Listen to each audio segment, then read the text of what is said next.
Você já se questionou sobre os limites da maldade humana quando o ódio partidário se torna mais importante que a existência, mais valioso que o bem-estar, mais relevante que a honra de um ser humano?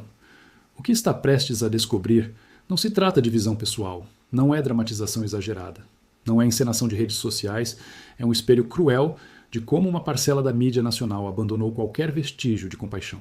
Enquanto inúmeros cidadãos brasileiros ficaram alarmados e apreensivos ao descobrir que Jair Bolsonaro sofrera um tombo, lesionara sua cabeça e apresentava traumatismo craniano moderado, existiram aqueles que optaram por zombar. Exatamente, zombar. Soltar risadas, transformar uma ocorrência médica grave em motivo de chacota. E não partiu de um desconhecido qualquer. Veio de uma profissional da comunicação renomada, com posição privilegiada, voz amplificada e apoio institucional. O que se manifestou naquele instante vai além de discordância ideológica. Atinge algo fundamental no caráter humano, a compaixão, ou melhor dizendo, a total ausência dela. E se você julga isso aceitável, aguarde escutar tudo até o desfecho, pois o que virá a seguir é ainda mais alarmante. O que presenciamos ali não representou apenas uma declaração equivocada ou um comentário desafortunado. Representou escárnio explícito, ironia gelada, gargalhada deslocada de quem aparenta não distinguir mais indivíduos, apenas adversários para serem ridicularizados. A maneira como o tema foi abordado evidenciou que, para determinados círculos, Bolsonaro deixou de existir como ser humano com parentes, trajetória e fragilidades corporais. Transformou-se em coisa, em alvo, em figura, da qual se pode escarnecer sem remorso. E isso impacta ainda mais profundamente quando recordamos que falamos de um cidadão detido, fragilizado, sob responsabilidade estatal, que sofreu um acidente dentro de uma instalação oficial. Não era boato, não era especulação, não era meme digital, tratava-se de ocorrência médica confirmada. Mesmo diante disso, surgiram risinhos, observações atravessadas, ambiente de zombaria. E é precisamente neste momento que muita gente acorda e se indaga. Se fazem isso com um ex-presidente, o que fariam com um cidadão anônimo? Reflita calmamente sobre isso, porque essa interrogação vai ressoar até o último momento deste conteúdo.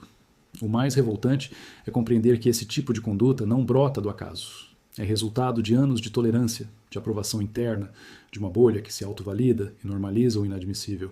Quando uma comunicadora trata um traumatismo craniano como tropeço doméstico em tom jocoso, ela não está simplesmente informando mal. Está desumanizando, está transmitindo uma mensagem perigosa, a de que determinadas pessoas merecem menos piedade, menos atenção, menos consideração. E isso atinge diretamente quem observa, especialmente um público mais maduro, que compreende o valor da saúde, que entende o receio de uma queda, que já testemunhou de perto como um acidente caseiro, pode se transformar em algo gravíssimo rapidamente. Quem já zelou por um genitor, uma genitora, um avô, sabe precisamente do que falamos aqui.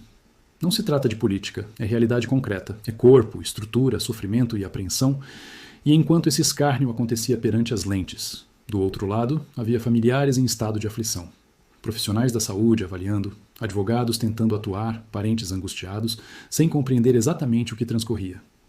Imagine-se você, na posição deles, precisando testemunhar uma circunstância dessas ser tratada com ironia televisionada. Imagine o sentimento de impotência, de indignação, de degradação. Não é por acaso que tanta gente sentiu um peso no peito ao presenciar a reação fria, quase apática, de quem deveria, no mínimo, preservar postura profissional. E aqui emerge outro aspecto que ninguém pode negligenciar: a diferença gritante de abordagem. Para alguns, compaixão absoluta; para outros, sarcasmo e desdém. Isso não passa despercebido, isso não é esquecido. E é justamente essa percepção de desequilíbrio que mantém você aqui atento, querendo compreender até onde isso vai alcançar. A circunstância se torna ainda mais séria quando relembramos que, após o tombo, houve solicitação imediata da defesa para que Bolsonaro fosse encaminhado à unidade hospitalar. Não era capricho, não era teatro, não era manobra partidária, era prudência médica elementar.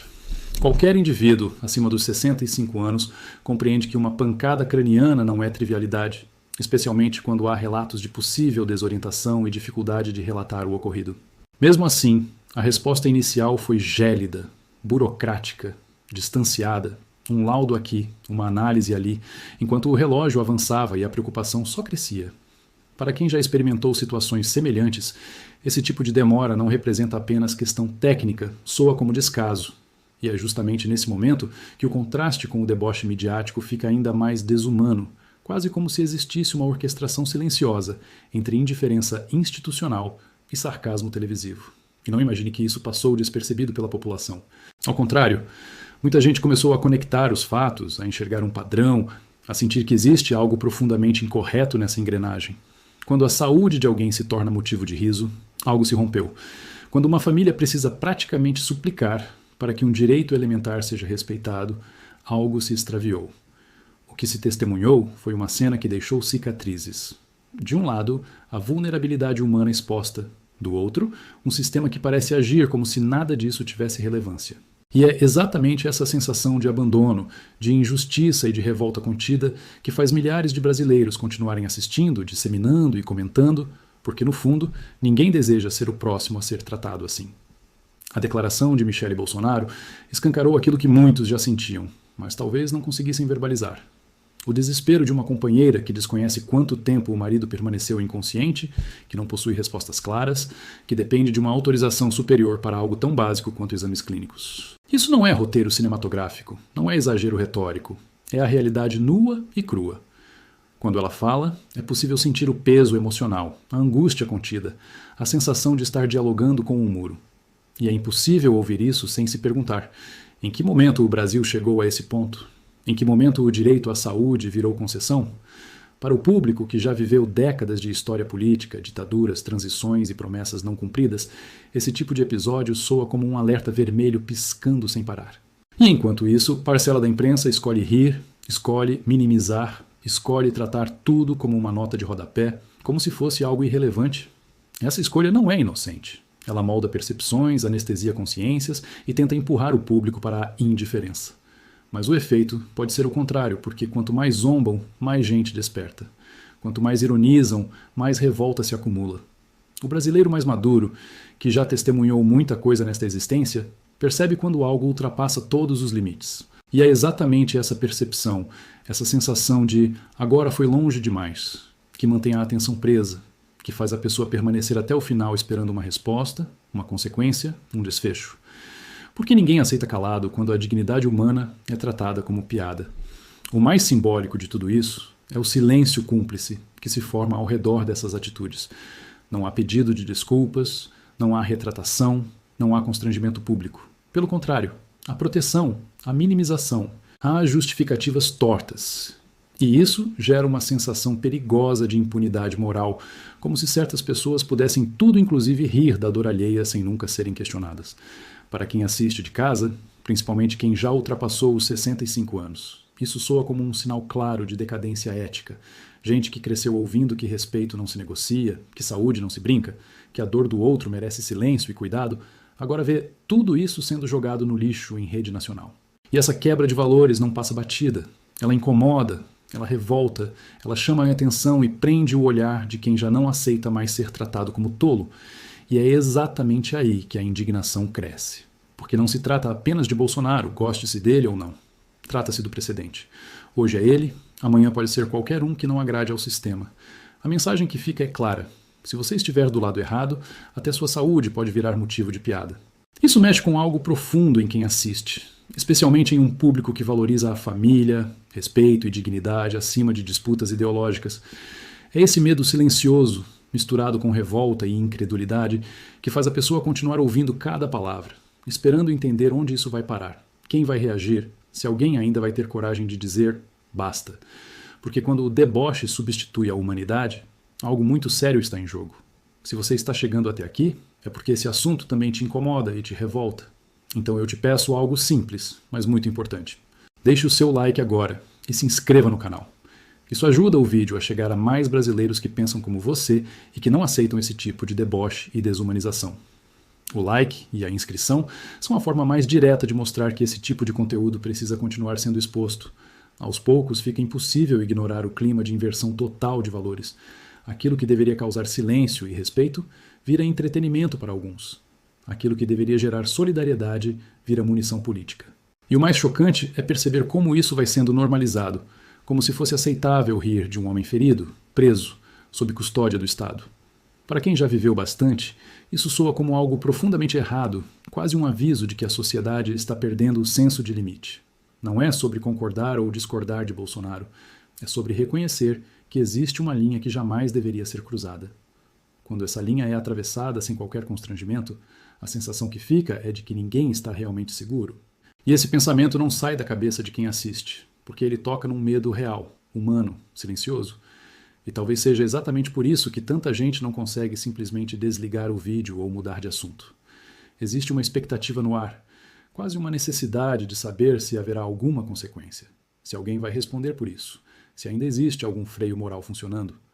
O público que acompanha até aqui não está buscando apenas informação, está buscando justiça, ou pelo menos coerência. Quer entender se o deboche vai continuar sendo regra, se a indiferença virou padrão, se a dor alheia será sempre tratada como espetáculo. Essa tensão, esse incômodo que cresce a cada minuto, é o que mantém a atenção presa, porque no fundo todos sabem. Quando a empatia morre, o próximo passo costuma ser ainda mais sombrio. O episódio todo deixa uma pergunta que não quer calar e que fica martelando na cabeça de quem acompanha com atenção. Quem vigia os que deveriam dar exemplo?